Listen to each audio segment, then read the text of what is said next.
അമ്മേ മഹാമായെ രക്ഷിക്കണേ. താനിതുവരെ ഒരുങ്ങില്ലേ?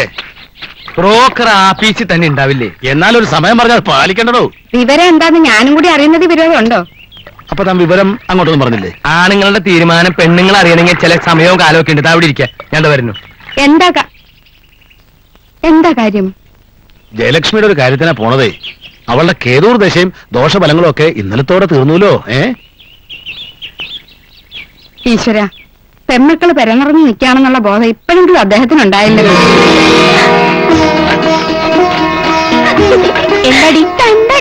ആർക്ക്? ഇവിടുത്തെ ഫസ്റ്റ് കാൻഡിഡേറ്റ് ആരാ? അയാൾക്ക് തന്നെ. പ്രവേശി, ലക്ഷ്മിച്ചിക്ക് കല്യാണാലോചന.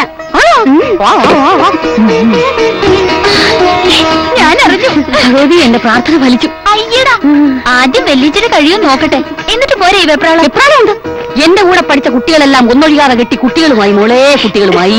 ചേച്ചി വിഷമിക്കണ്ട, വല്യച്ചിട്ട് കഴിഞ്ഞ ഉടനെ പ്രവേശിച്ചിട്ട് തന്നെയാ. ഞാൻ കയറി ഓവർടേക്ക് ചെയ്യില്ല.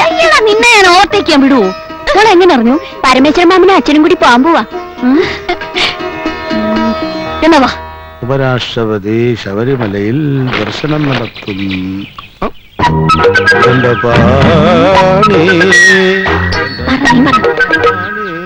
ദൈവമേ,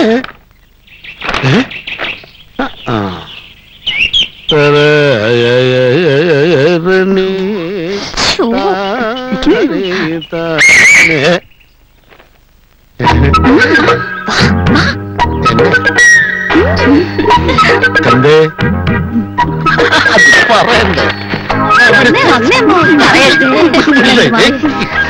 എന്താ? ലക്ഷ്മി ചേച്ചിക്ക് പയ്യനെ കുറിച്ച് ഏതാണ്ടൊക്കെ പറയാനുണ്ട്.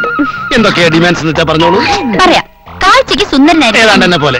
പിന്നെ സ്വഭാവം, സ്നേഹത്തോട് പെരുമാറാൻ അറിയണം, പ്രത്യേകിച്ച് ഭാര്യയോട്. വിദ്യാഭ്യാസം വേണം കേട്ടോ. അല്ല, സർട്ടിഫിക്കറ്റ് കൊണ്ടുവരാൻ പറയാം. ജോലി അത് പിന്നെ പ്രത്യേകം പറയണ്ടല്ലോ. ഒരു ബാങ്ക് ഓഫീസർ അല്ലെങ്കിൽ ഒരു കോളേജ് ലെക്ചറർ. ഇതിൽ അല്പസ്വല്പം താഴോട്ട് പോയാലും വിരോധമില്ല. പക്ഷേ ഞങ്ങളുടെ പേഴ്സണാലിറ്റിക്ക് ഒപ്പം നിൽക്കുന്ന സ്ഥിരമായ വരുമാനമുള്ള ഒരു പയ്യനായിരിക്കണം. അല്ല, ലക്ഷ്മിക്കുട്ടിയുടെ കാര്യത്തിനാണല്ലോ പോണത്. അപ്പൊ നിങ്ങൾ എല്ലാവരുടെയും പേഴ്സണാലിറ്റി മൊത്തം നോക്കണമെന്നുണ്ടോ? ചേച്ചി ഡബിൾ ബെല്ലടിച്ചാലേ പഞ്ചറായ വണ്ടി പോലെ കിടക്കുന്ന ഞങ്ങൾക്ക് മുന്നോട്ട് നീങ്ങാനേ പോകും. മാത്രമല്ല, ചേച്ചിയുടെ ചെക്കനെ ചൂണ്ടി വേണം ഞങ്ങൾക്ക് ഞങ്ങളുടെ ഡിമാൻഡ് വെക്കാൻ. അണ്ടർസ്റ്റാൻഡ്? തന്നെ ഇവിടുന്ന് കെട്ടിയെടുത്തോണേ. പരമേശ്വര, എന്താ മടക്കത്തിൽ അപ്പൂക്കണിയാരൊക്കെ ഉണ്ടാകുന്ന മുഹൂർത്തം കൂടി കുറിച്ച് വാങ്ങിച്ചോളൂ. തലയിരിക്കുമ്പോ വാലാടണ്ട. കൊടാ. പോവാ പോവാ. എല്ലാം നിന്റെ ഭാഗ്യം പോലെ ഇരിക്കും. ശരിക്ക് പ്രാർത്ഥിച്ചോളൂ. അത് ശരി, പ്രാർത്ഥനയും പൂജയും ഇതുവരെ കഴിഞ്ഞില്ലേ? 5 പെണ്ണുങ്ങളുള്ള വീടാ. മനുഷ്യനുള്ള സ്കാപ്പിയിൽ അവിടെ ആരുമില്ലേ? പള്ളിയുറക്കം കഴിഞ്ഞ് അച്ഛന്റെ പുന്നാരി മോൻ ദേ എഴുന്നേറ്റു. അമ്മേ, കാപ്പി കൊടുക്ക്. കാപ്പിയല്ല, ബൂസ്റ്റ്. പൊടി ബൂസ്റ്റ്. നീലഗിരിയുടെ സഖികളെ, ജ്വാലാർമുഖികളെ, സോറി കേട്ടോ. അതെ, ഇതിന്റെ ഈ ജെട്ടിങ് കളയിരിക്കുന്നുണ്ട്, അങ്ങനെ പറ്റിപ്പോയതാണ്. അപ്പൊ ലൂസ് കളക്ഷൻ ഉള്ളത് അറിയാൻ നെറ്റിപ്പോ പറ്റില്ല. അതിരിക്കട്ടെ, ഏത് കൊള്ളാ പറ്റില്ല. പറയാൻ മടിയുണ്ടോ?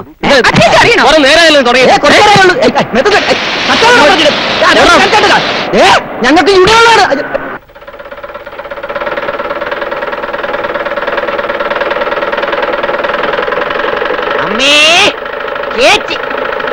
എന്തെങ്കിലും കൊടുത്തു വിട്, അല്ലെങ്കിൽ അവിടെ ഒന്ന് കരഞ്ഞോണ്ടിരിക്കും.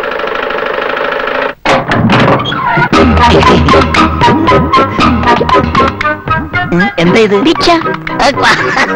ഞാൻ ഭിക്ഷക്കാരനല്ല, കൊതുകിന് മരുന്നടിക്കാമെന്നതാ. I am coming from municipality. ചേച്ചി, ഒരു മുനിസിപ്പാലിറ്റി കൊതുകിന് ഇഷ്ടപ്പെട്ട മരുന്നടിക്കാൻ വന്നിരിക്കുന്നു. നിക്കട്ടോ. നിൽക്കൂ. ഏതായാലും കൊണ്ടുവന്നല്ലേ, മടക്കി കൊണ്ടുപോണ്ട. തന്നെ കൃഷ്ണ ഗുരുവായൂരപ്പ.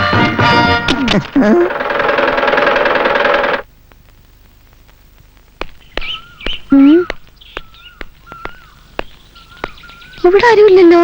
അകത്തോട്ടെങ്ങാനും പോയോ? പുരുഷനോട് ഉപമിച്ച സുപ്രഭാതം. ഹലോ, സുപ്രഭാതം. എന്താ ഇത്? കണ്ടില്ലേ? മലമ്പനി, എലിപ്പനി, ഡെങ്കിപ്പനി, മന്ത്, പ്ലാഗ് മുതലായ മാരക രോഗങ്ങളെ മൊത്തമായും ചില്ലറയായും വിതരണം നടത്തുന്ന സകല വെറൈറ്റി കൊതുകളെയും ഈ ഭൂലോകത്ത് നിന്ന് തന്നെ തുടച്ചു മാറ്റാൻ സർക്കാർ നടത്തുന്ന തീവ്രയജ്ഞ പരിപാടിയുടെ ഭാഗമായിട്ട് എത്തിയതാണ് ഞാൻ. എന്റെ പേര് Thankakkutta. I am coming from municipality. എന്നാലേ പാട്ടും പാടി നിൽക്കാതെ ജോലി കഴിഞ്ഞ് പോകാൻ നോക്ക്.